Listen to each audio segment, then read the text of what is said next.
An Arm and a Leg by Shannon Ziegler. Black Rock Road snaked its way through the hills like a slick black tongue lapping at teeth. A little sign announced that the road was a scenic byway, which was more than just a pretty honorarium. At night, in any season, you needed to watch for all manner of flashing eyes. The placid, gentle deer were the worst ones.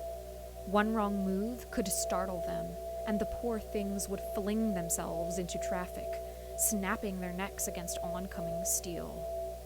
Janet had witnessed it firsthand. Janet drove this road twice every day. It was long and it was treacherous, but it was beautiful. Janet didn't like to drive, but no public transportation came this far north, so she had to. She wanted to find the freedom in it, to revel in the control that driving gave her. But in secret, she worried that she would cause an accident. To Janet, each dead piece of carrion she passed was a cold warning. Sometimes, Janet wished she could simply fast forward through this hour of her routine. Easing on her brakes, Janet stopped behind the car in front of her at the only stoplight along her route, a light which marked the halfway point of her journey home. Glad for the break, her mind began to drift, to the radio, to the falling leaves outside, to the car in front of her, then to the eyes in its rearview mirror. They were intent, curious eyes, and they were watching her, dark, unwavering. How long had he been staring? Goosebumps prickled along the back of her neck. Accidentally catching a stranger's eye happens all the time, she assured herself. Averting her eyes, Janet glanced out her window. It was unintentional. He would stop. After what felt like an acceptable amount of time, Janet snuck a glance back through her windshield, then into the cab of the car in front of her. His eyes were still there, staring. And now he had seen her embarrassment. Janet hunched down into her seat, trying to make herself smaller, and hating herself for it. How could she tell him to stop, she wondered. And even if she could, would he stop if she asked? Was she overreacting? Janet had seen those eyes before, on the street, in her bosses, in her teachers, in her lovers, and she knew what they wanted from her. She sighed with relief when the light turned green. This was nothing, she thought. Just two bored drivers stuck at the same light, with nothing better to look at but each other. But the car in front of her continued straight through the light, the same way that Janet was going. He took the curves of the road steady and slow, making sure not to exceed the exact speed limit. To keep a safe distance behind him, Janet slowed her own pace to a crawl, gripping her steering wheel with mounting frustration. At last, there came a long, flat stretch in the road. Janet crossed into the left lane, then gunned her engine, hurtling towards the next curve.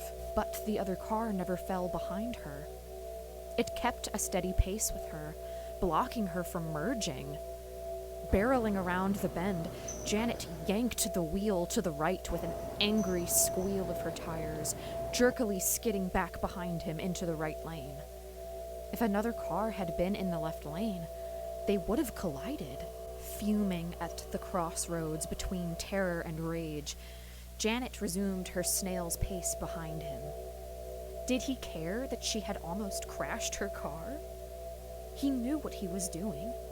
He was toying with her. Was he angry that she had tried to escape? There's no way, she thought. He's just a jerk on the road. He probably does this to everyone.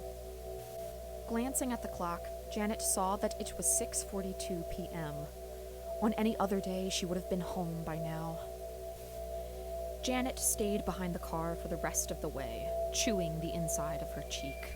Before her, a long, fleshy appendage stretched itself out of the safety of his car window and began to wave, undulating slowly in the afternoon light. "I see you," the hand said. "I see you, and I know you, and I delight in your fear. And I didn't even need to do anything to get it. How could you explain this to another person? What did I do wrong? Walk a little too closely to you? Look at you? Are those crimes now, you crazy bitch?" Janet swerved her car into the left lane and crushed the gas pedal. The car in front of her also rocketed forward with a roar of its engine, this time cutting left into her lane to block her. Alarmed, Janet veered back into her place in the right lane. The car in front of her lurched back into the right lane too. She jerked her wheel left. So did he. Janet wrenched her car right again, just as a truck emerged around the upcoming bend. The driver ahead of her tore his car back to the right, but it was too late. His outstretched arm smashed against the truck's windshield, the force of the collision ripping it from the socket with a wet crunch. The arm hurtled towards the blacktop, blood gushing in a grisly arc behind it. Fingers snapped as it hit the ground and bounced, rolling towards Janet's car. She swerved to avoid the sickening thud of bone beneath her tires. The man's screams forced Janet to hit her brakes. Was this her fault, she thought? Should she run? This was his fault. She didn't do anything wrong. Had she secretly wanted something like this to happen? Fuck him. He deserved to die on the side of a winding country road far from medical help. Janet shakily pulled out her phone. "Hello, yes. We need an ambulance right away. There's been a horrible accident."